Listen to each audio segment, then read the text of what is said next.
बिस्मिल्लाहिर्रहमानिर्रहीम। अस्सलाम वालेकुम। डियर स्टूडेंट्स, उम्मीद है आप सब खैरियत से होंगे। हमारे पिछले चंद लेक्चर्स से गुफ्तगू रिपोर्ट राइटिंग पर चल रही थी। रिपोर्ट राइटिंग क्या होती है, किस मकसद के लिए यूज़ की जाती है, कहाँ कहाँ यूज़ की जाती है, रिपोर्ट राइटिंग का स्ट्रक्चर क्या है। गुज़िश्ता चंद असाइनमेंट्स में हमने इसको जानने की कोशिश की। आज भी हमारा वैसा ही टॉपिक है, रिपोर्ट राइटिंग के ही बारे में। वही सेम चीज़ें हैं और ये एक अलग से असाइनमेंट दी गई है। उसी में उन्हीं बातों को, जो पहले बातें बयान की गई थी, उन्हीं बातों को दूसरे लफ्ज़ों से आसान अंदाज में, मुख्तसर अंदाज में दोहराया गया है। आज हम इसको जानने की कोशिश करेंगे। तो शुरू में कहता है जी, what is a report. Report क्या है? A report is a written presentation of factual information. सबसे पहले तो ये बयान कर दिया गया कि रिपोर्ट जो है वो एक रिटन प्रेजेंटेशन है, एक तहरीरी प्रेजेंटेशन है। किस चीज़ की?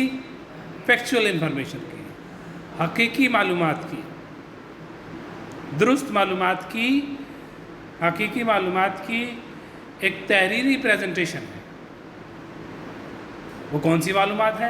बेस्ड ऑन इन्वेस्टिगेशन और रिसर्च, जिनकी बुनियाद इन्वेस्टिगेशन या रिसर्च पर होती है।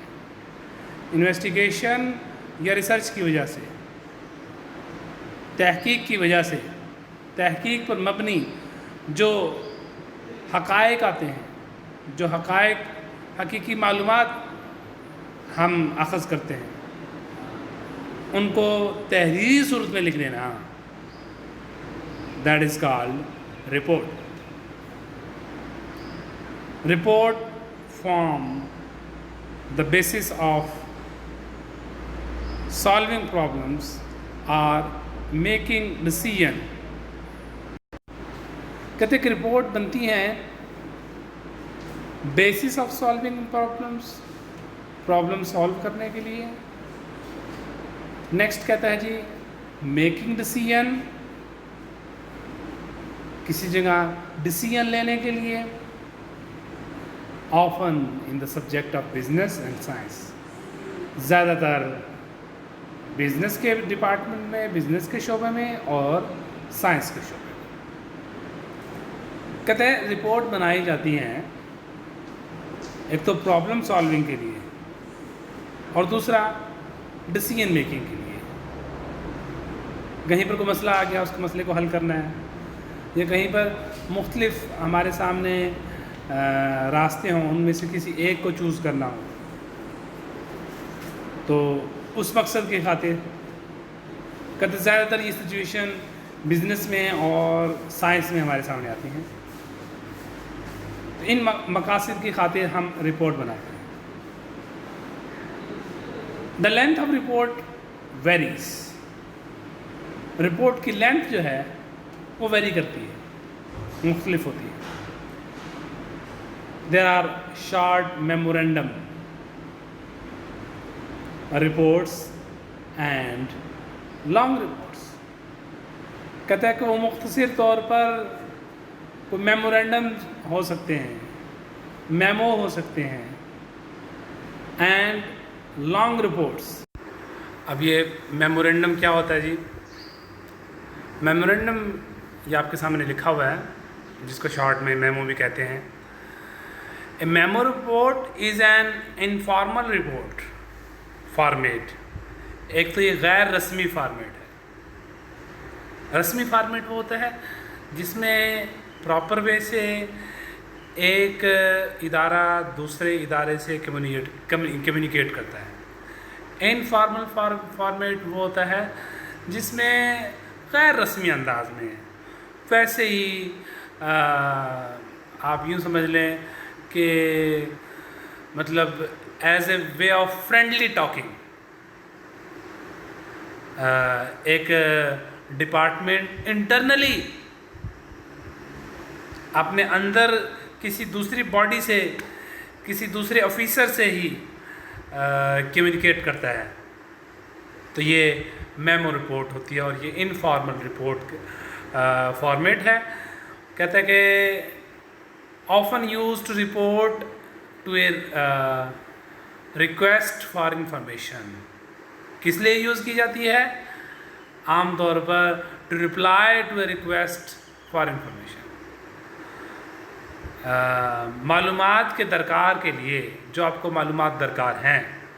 तो आप किसी डिपार्टमेंट के फ़र्द को, किसी डिपार्टमेंट को मेमो रिपोर्ट लिखते हैं और जो आपको मालूमात रिक्वायर हैं उनके जवाब के लिए आप इनफॉर्मल रिपोर्ट डिज़ाइन करते हैं।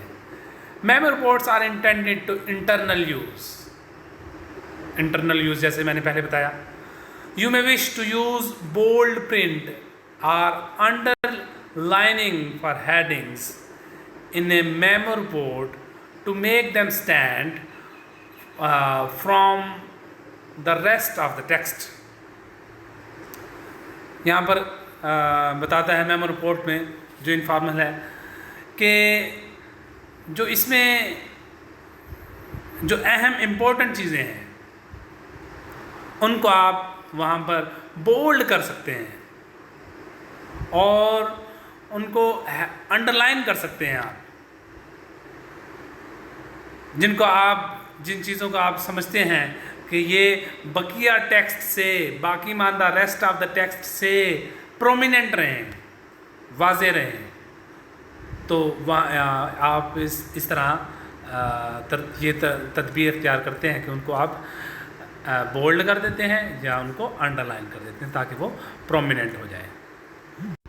तो यहाँ तक तो बात हो गई जी कि रिपोर्ट की लेंथ की, कि रिपोर्ट की लेंथ जो है वो वेरी करती है, मुख्तलिफ होती है। वो शॉर्ट मेमोरेंडम रिपोर्ट भी हो सकती हैं और लॉन्ग रिपोर्ट्स भी हो सकती हैं। कहते हैं कि most often you will be asked to write a long report. यहाँ पर कहता है कि ज़्यादातर आपको एक लॉन्ग रिपोर्ट लिखने के बारे में कहा जा सकता है, बजाय इसके कि आप शॉर्ट रिपोर्ट लिखें। एग्ज़ाम के पॉइंट ऑफ व्यू से बात कर रहा है यहाँ पर कि उसमें भी कहा जा सकता है, या वैसे भी एग्ज़ाम के पॉइंट ऑफ व्यू से बात ना भी करें, वैसे भी मतलब ज़्यादातर बिजनेस में लॉन्ग रिपोर्ट्स यूज़ होती हैं। तो नेक्स्ट कहता है कि what makes an effective report. ये बात हम पहले ही पढ़ चुके थे कि कौन कौन सी चीज़ें रिपोर्ट को इफ़ेक्टिव बनाती हैं। आप देखते हैं, सबसे पहली चीज़ क्लियर, कॉन्साइज एंड एक्यूरेट। देखिए, हम रोज़मर्रा ज़िंदगी में कोई भी तहरीर जो वाज़े लिखी हो, जो जामे लिखी हो और जो टू द पॉइंट दुरुस्त लिखी हो, वो हमारे माइंड को क्लिक करती है, हम उसको ज़्यादा पसंद करते हैं, समझ में भी ज़्यादा आती है और इसी को ज़्यादा लाइक किया जाता है। तो इसी तरह रिपोर्ट की इफ़ेक्टिव की भी ये बेसिक की है कि रिपोर्ट क्लियर होनी चाहिए, कंसाइज होनी चाहिए और एक्यूरेट होनी चाहिए। अच्छा, next, easy for the audience to understand। जो ऑडियंस, जो भी रीडर है जिसने आपकी रिपोर्ट को पढ़ना है, ऐसी रिपोर्ट होनी चाहिए कि उस ऑडियंस को समझ आ जाए, कि वो खुद उसको पढ़ सके।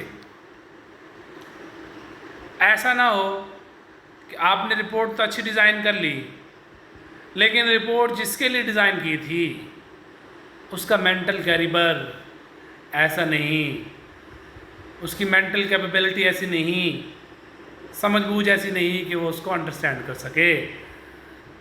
That's why then it will be totally going towards failure. तो फिर ऐसा नाकामी की तरफ हमें ले जाएगा। नेक्स्ट थर्ड पॉइंट है appropriate for the audience. Audience की समझ बूझ में तो आ रही है पहली दूसरी शर्त, ऑडियंस के लिए आसान है। आपने ये चीज़ अपनी रिपोर्ट में शामिल कर दी कि ऑडियंस के लिए आपकी रिपोर्ट आसान है, ऑडियंस समझना चाहे तो आपने उसके मेंटल कैलिबर के बिल्कुल मुताबिक आपने रिपोर्ट लिखी है, बिल्कुल ठीक हो गया। ये दो शर्तें पूरी होगी, पहले वाली शर्त आ गई, कॉन्साइज वाली दूसरी शर्त भी आपने डाल दी। अब मेंटल कैलिबर के तो है, रिपोर्ट समझ में भी आती है ऑडियंस को, लेकिन ऑडियंस को गर्ज ही नहीं, ऑडियंस को ज़रूरत ही नहीं, वो क्यों पढ़े? तो इसलिए थर्ड पॉइंट है appropriate for the audience. Audience से मुतल्लिका भी होनी चाहिए, ये ना हो कि ऑडियंस की उसकी ज़रूरतें ना हो, ऑडियंस से रेलेवेंट ही ना हो, तो कोई फ़ायदा नहीं, चाहे ऑडियंस को समझ ही क्यों ना आ रही हो। लेकिन जब तक मुतल्लिका नहीं होगी उस वक़्त तक समझ नहीं आएगी। इंसान भी वही काम करता है जिसकी उसे ज़रूरत होती है। जब ज़रूरत ही नहीं होगी तो बस फिर तो उस काम की कोई करेगा ही नहीं। तो फोर्थ पॉइंट है well organised with clear section headings. चौथा पॉइंट इसने बताया कि organisation is the basic key of the report. Clear भी है आपकी रिपोर्ट, कॉन्साइज भी है, जॉमी भी है, अब एक्यूरेट भी है, इजी टू अंडरस्टैंड भी है, एप्रोप्रिएट भी है। अगर आपकी रिपोर्ट ऑर्गेनाइज नहीं है, हेडिंग की फॉर्म में, पैराग्राफ की फॉर्म में आपने अपनी रिपोर्ट को कैटेगराइज नहीं कर रखा, आपने अपनी रिपोर्ट के प्रॉपर सेक्शन नहीं बना रखे, वैसे ही लिखते गए तहरीरें लिखते चले गए, ना कोई पैराग्राफ, ना कोई इब्तिदाइया, ना कोई इख्तितामिया, तो इंट्रोडक्शन, एंडिंग, कंक्लूजन कुछ भी नहीं है, तो ऐसी रिपोर्ट भी किसी काम की नहीं है। तो ये भी एक बुनियादी की है रिपोर्ट की कि आपकी रिपोर्ट जो है वो वेल ऑर्गेनाइज्ड होनी चाहिए, क्लियर सेक्शन होने चाहिए उसमें। तो ये एक बुनियादी की है। तो आज के इस लेक्चर में हमने जानने की कोशिश की है कि रिपोर्ट क्या होती हैं और कौन सी चीज़ें आपकी रिपोर्ट को इफ़ेक्टिव बनाती हैं। तो आपने ये सवाल जो मैंने यहाँ से करवाया, यहाँ से भी देखना है। इसके साथ साथ पहले मैंने जो असाइनमेंट्स दी हैं आपको, उन असाइनमेंट्स से भी आपने इसे करना है, इसे मुकम्मल करना है। मुकम्मल तौर पर अपने पास नोट्स बना के रखें, उनको लिखें असाइनमेंट की फॉर्म में, ताकि ये एग्ज़ाम के दिनों में आपके लिए काम आए। तो इस तरह आपने ये सवाल यहाँ से भी, यहाँ से शॉर्ट अंदाज में उसने एक जामी अंदाज में लिखा हुआ है। तो पहले जो हमने किए थे वो लेंथी थे ज़रा, तो आपने दोनों तरफ से ही उनको करना है, पहले वाले असाइनमेंट से भी और यहाँ से भी। सिर्फ लफ्ज़ों का हेर फेर है और इसमें आपने दोनों ही करने हैं अच्छे तरीके से। ठीक है जी, होपफुली आपको आज का लेक्चर हमारा समझ में आ गया होगा। इंशाल्लाह नेक्स्ट लेक्चर में हम रिपोर्ट स्ट्रक्चर को डिस्कस करेंगे। तब तक के लिए अल्लाह हाफिज़।